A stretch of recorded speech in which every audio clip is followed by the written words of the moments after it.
তো দর্শক, অবশেষে হামলা থেকে সরে এসে যুদ্ধ শেষের ঘোষণা দিয়েছে ডোনাল্ড ট্রাম্প। তো চলুন আমরা নিউজটা পড়ি।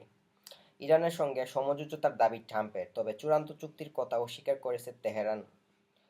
ডোনাল্ড ট্রাম্প দাবি করেছেন ইরানের সঙ্গে চলমান উত্তেজনা ও সংঘাতের অবসান ঘটেছে এবং তেহরান কখনো পারমাণবিক অস্ত্র তৈরি করবে না বলে সম্মত হয়েছে।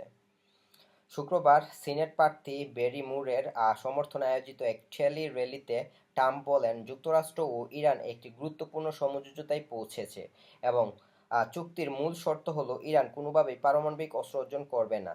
তো ইরান কোনোভাবেই পারমাণবিক অস্ত্র অর্জন করবে না বা তৈরি করবে না, পারমাণবিক বোমা যেটা বা অ্যাটম বোমা, তো এটা করবে না। এই অনুযায়ী ট্রাম্প এখন ইরান বা তেহরানের যুদ্ধ বন্ধের ঘোষণা দিয়েছে।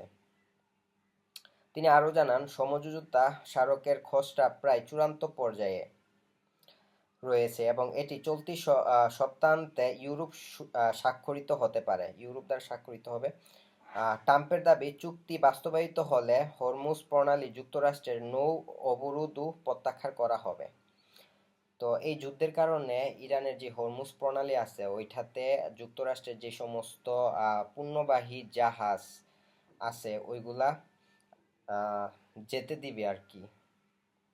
এর আগে ট্রাম্প ইরানের বিরুদ্ধে আরও কঠোর সামরিক পদক্ষেপের হুঁশিয়ারি দিলেও পরে জানান, উচ্চ পর্যায়ের আলোচনায় অগ্রগতির কারণে পরিকল্পিত নতুন বিমান হামলা স্থগিত করা হয়েছে। তো এখানে ডোনাল্ড ট্রাম্প ইরানে বিমান হামলা করারও পরিকল্পনা করেছিল, কিন্তু এই চুক্তিটার কারণে বিমান হামলা পরিকল্পনাটা এখন ভেস্তে গেছে। তবে ট্রাম্পের বক্তব্যের বিপরীতে ইরানের পররাষ্ট্র মন্ত্রণালয় জানিয়েছে, আলোচনায় কিছু অগ্রগতি হলেও এখনও কোনো চূড়ান্ত চুক্তি হয়নি। দেশটির পক্ষ থেকে অভিযোগ করা হয়েছে, আলোচনার সময় যুক্তরাষ্ট্র নতুন নতুন শর্ত যুক্ত করেছে।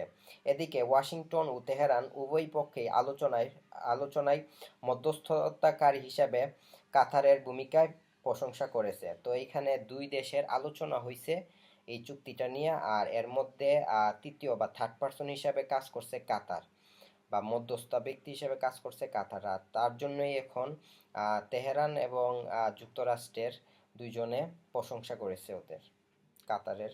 তো ট্রাম্পের হামলা স্থগিতের ঘোষণার পর আন্তর্জাতিক বাজারে ইতিবাচক প্রতিক্রিয়া দেখা যায়।